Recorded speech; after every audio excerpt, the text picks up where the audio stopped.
Hi, in this lesson we're going to be doing perfect squares.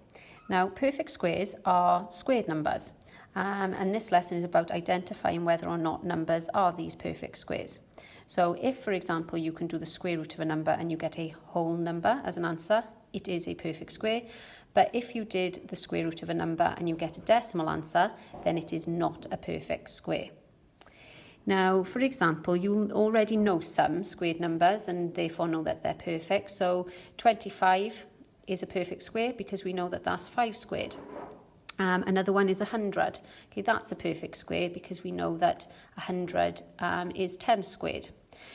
But in your exam, you could be asked to determine if much larger numbers are perfect squares or not.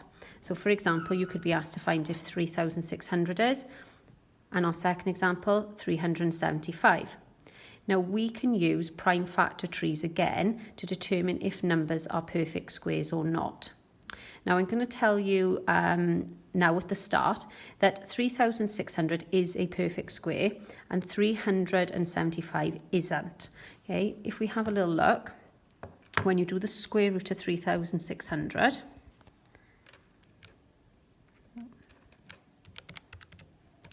you get 60. Okay, so 3,600 you get from doing 60 squared.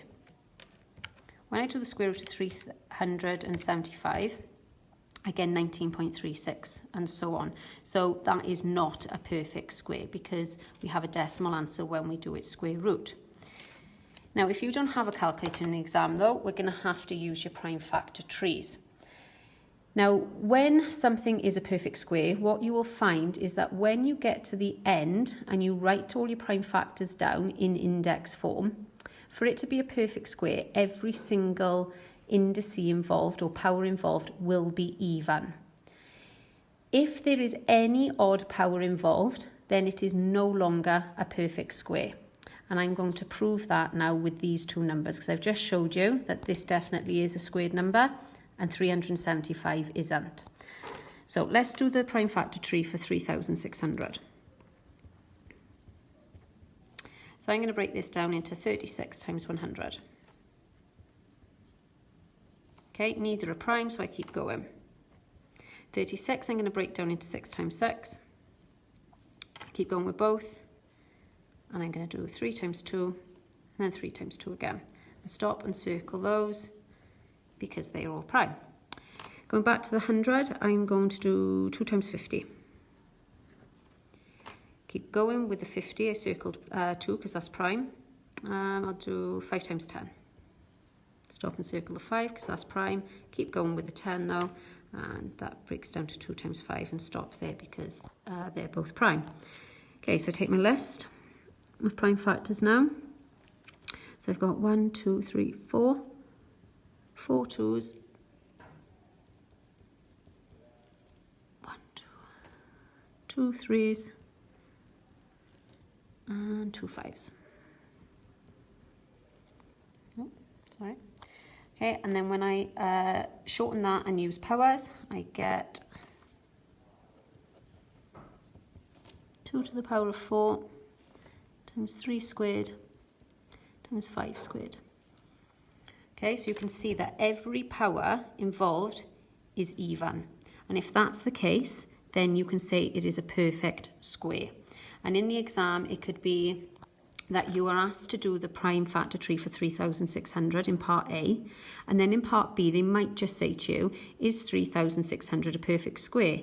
And justify your answer. And all you'd have to say is, yes, it is a perfect square. And for your justification, you would just say, because every power is even, and that would be enough to get you the mark. Okay, so let's go to the 375, which I said is not perfect. So I'm going to do the tree for that. Now I'm going to break that down into, I'll do 25 times by 15. 25 I'm going to break down into 5 times 5.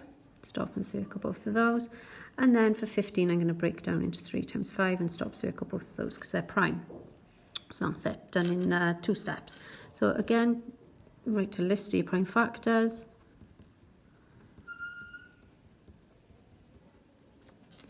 Which shortens to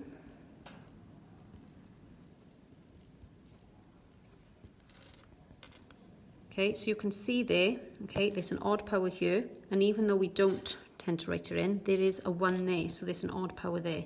So on here we can say that 375 is not a perfect square because it has odd powers involved. Now there's two different questions that they could ask leading on from this point. So in this scenario they could actually ask you to work out what the square root of 3,600 is. So let's have a little look at how you do that.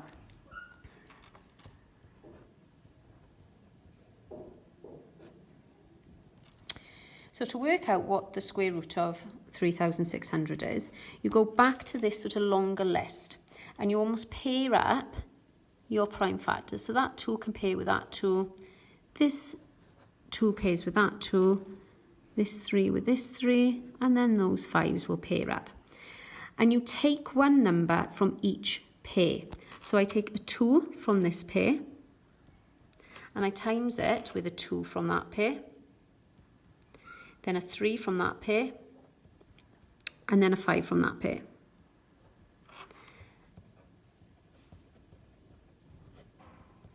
And just work it out. So 2 times 2